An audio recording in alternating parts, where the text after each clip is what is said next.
बीड जिल्ह्याचं वातावरण दूषित झालेलं आहे। बीड जिल्ह्याचा सामाजिक सलोखा पूर्णपणे बिघडलेला आहे आणि बीड जिल्ह्यामध्ये दंगल सदृश्य परिस्थिती निर्माण झालेली आहे। ओबीसी महायलगारच्या नावाखाली हाकेला बीड जिल्ह्यामध्ये जाणीवपूर्वक फिरवलं जातंय आणि हाकेला फिरवणारे बीड जिल्ह्यातील दोन्ही मुंडे हे त्या सगळ्या सभेचं नियोजन आयोजन कार्यकर्ते पुरवण्याचं काम करतायत। या दोन्ही मुंडे यांनी बीड जिल्ह्याचा सामाजिक सलोखा पूर्णपणे बिघडून टाकलेला आहे आणि प्रत्येक सभेच्या आधी बॅनरचा इश्यू क्रिएट करायचा, मग त्याआडून मोठा स्टंट करायचा, कायदा व सुव्यवस्था पोलिसांना वेटीस धरायचं। जर का बीड जिल्ह्यात दंगल झाली तर हाकेला या ठिकाणी बळ देणारे दोन्ही मुंडे जबाबदार असतील असा आमचा थेट या ठिकाणी आरोप आहे। त्यांनी या ठिकाणी ट्रॅपमध्ये अडकू नये।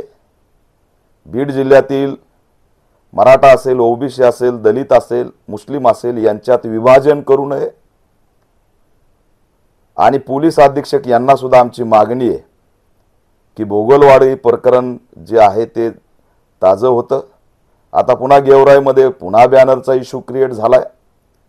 वारंवार कायदा व सुव्यवस्था बिघडणाऱ्या हाकेंना बीडमध्ये त्या ठिकाणी येऊ देऊ नये, त्यांना हद्दपार करावं असं सुद्धा पोलीस अधीक्षक यांना आमचं आव्हान आहे आणि दोन्ही मुंडेंना आम्ही आव्हान करतोय की अशा पद्धतीने ताकद देणं चुकीचं आहे।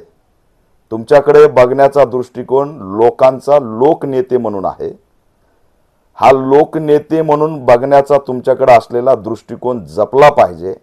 आपण एका जातीचे नेते होऊन काही होणार नाही। लोकसभा विधानसभा अनेक निवडणुका बघितल्यात, गोपीनाथ मुंडेंपासूनच्या निवडणुका बघितल्यात। हे फक्त एका जातीपुरते मर्यादित नेते नव्हते। लोकनेते गोपीनाथ मुंडे हे सर्वसमावेशक सर्व जातीचे नेते होते। याचं भान आजच्या दोन्ही मुंडेंनी ठेवलं पाहिजे असं सुद्धा आव्हान मी करतोय। ओबीसींच्या उपसमितीमध्ये एका मुंडेंचा सहभाग करून त्या ठिकाणी आरएसएसनी त्यांना जातीपुरतं मर्यादित ठेवून त्यांचा लोकनेता ही ओळख पुसलेली, याचं त्यांनी एक ट्रॅपचं असणारं लक्ष ठेवलं पाहिजे असं सुद्धा आमचं त्यांना आव्हान आहे।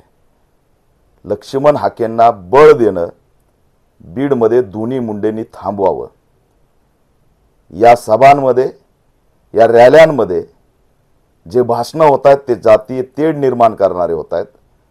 बीडचं वातावरण दंगलीच्या उंबरट्यावरती उभा करणारे भाषणं होत आहेत, भडकाऊ भाषणं होत आहेत आणि त्याच्यामुळे जर बीड उद्या पेटलं, तिथं दंगल झाली तर या हाकेंना जे बळ देत आहेत ते सर्व जबाबदार असतील असं सुद्धा आमचं या ठिकाणी मत आहे।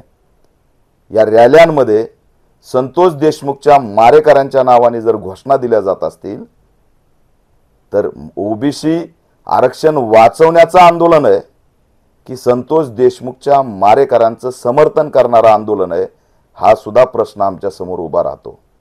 व्यवस्थेच्या विरोधात इथं कुणीही बोलत नाही, केवळ जातीच्या विरोधात बोललं जातं आणि म्हणून बीड जिल्हा म्हणजे महाराष्ट्र आहे का असा प्रश्न सुद्धा आम्ही ओबीसी नेत्यांना विचारतो। महाराष्ट्राच्या कोणत्याही जिल्ह्यात तुमची सभा होत नाही, पण दर 2 दिवसाला बीडच्या कोणत्या तरी तालुक्यात सभा होते, बॅनर फाटतं, त्या ठिकाणचं वातावरण दूषित होतं, पोलीस कायदा व सुव्यवस्था वेटीस धरली जाते। बीड जिल्हा म्हणजे महाराष्ट्र नाही। ओबीसींचा महायलगार म्हणायचं आणि जिल्ह्यातच सभा घ्यायच्या, याच्या पाठीमागे काय राजकारण आहे हा प्रश्न सुद्धा आम्ही विचारतोय।